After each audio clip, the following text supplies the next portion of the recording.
आतंकी के मारे जाने की खबर है। 2 जवान हमारे जख्मी भी हुए हैं, उनका इलाज जारी है, लेकिन एक आतंकी को यहां पर ढेर कर दिया गया।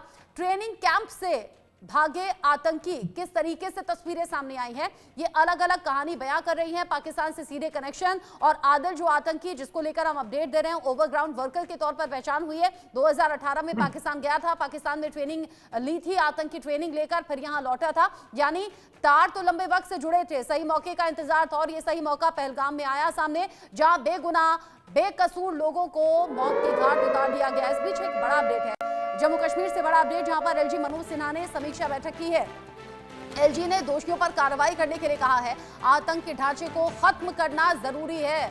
जाहिर सी बात है, आतंक का खात्मा जरूरी है। एलजी कह रहे हैं कि एजेंसियों को मिलकर काम करना होगा, यहाँ किसी भी तरीके से कोई टकराव ना रहे, मिलकर काम हो और मजबूती से अब एक्शन लिया जाए। इस बात के संकेत प्रधानमंत्री मोदी ने भी दे दिए थे बिहार में। कल अपने भाषण में उन्होंने शुरुआत में ही न सिर्फ मौन रखा था, बल्कि ये भी कहा था कि कल्पना से भी ज्यादा बुरी सजा मिलेगी। जितनी कल्पना भी आतंकियों ने नहीं की होगी, उससे कड़ी सजा दी जाएगी और सजा मिलेगी, मिलकर रहेगी। आतंक को मिट्टी में मिलाने की बात कही थी, कहा था जो बेगुनाह मारे गए हैं उनका बड़ा अफसोस है, लेकिन आतंकी बच के कहीं जाएंगे नहीं।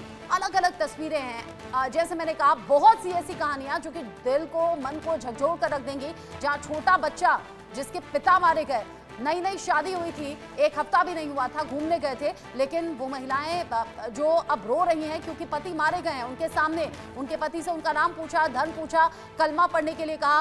कुछ हिंदू ऐसे भी है जो कह रहे हैं जोर जोर से कलमा पढ़ा तो हमें छोड़ दिया गया। ऐसे बहुत से किस्से हैं और देश के अलग अलग हिस्सों से ये लोग घूमने आए थे। 27 से 28 परिवार उजड़ गए हैं और अभी करीब 30 के करीब लोग जो है वो अस्पताल में भर्ती हैं, इलाज उनका जारी है। और ऐसे में एलजी मनोज सिन्हा ने समीक्षा बैठक की है, साथ ही साथ एलजी ने दोषियों पर कार्रवाई करने के लिए कहा है। ये सख्त कार्रवाई जरूरी है भी, आतंक के ढांचे को खत्म करना जरूरी है भी।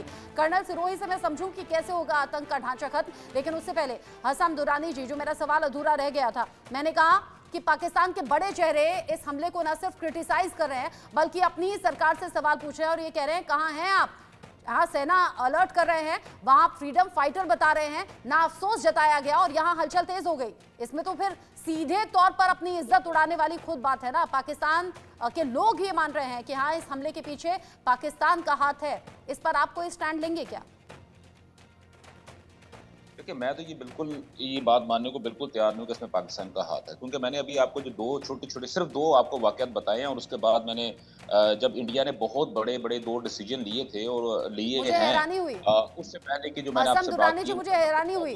पाकिस्तान के उप प्रधानमंत्री कह रहे हैं फ्रीडम फाइटर हैं, रक्षा मंत्री ये कह रहे हैं 30 साल से हम इस गंदे काम में डूबे हुए हैं। हाँ, आतंक को हम पाल रहे हैं। वहां इस तरीके से स्वीकार्यता सामने आ रही है, स्वीकार कर रहे हैं वो, लेकिन आप नहीं मान रहे हैं इस बात को।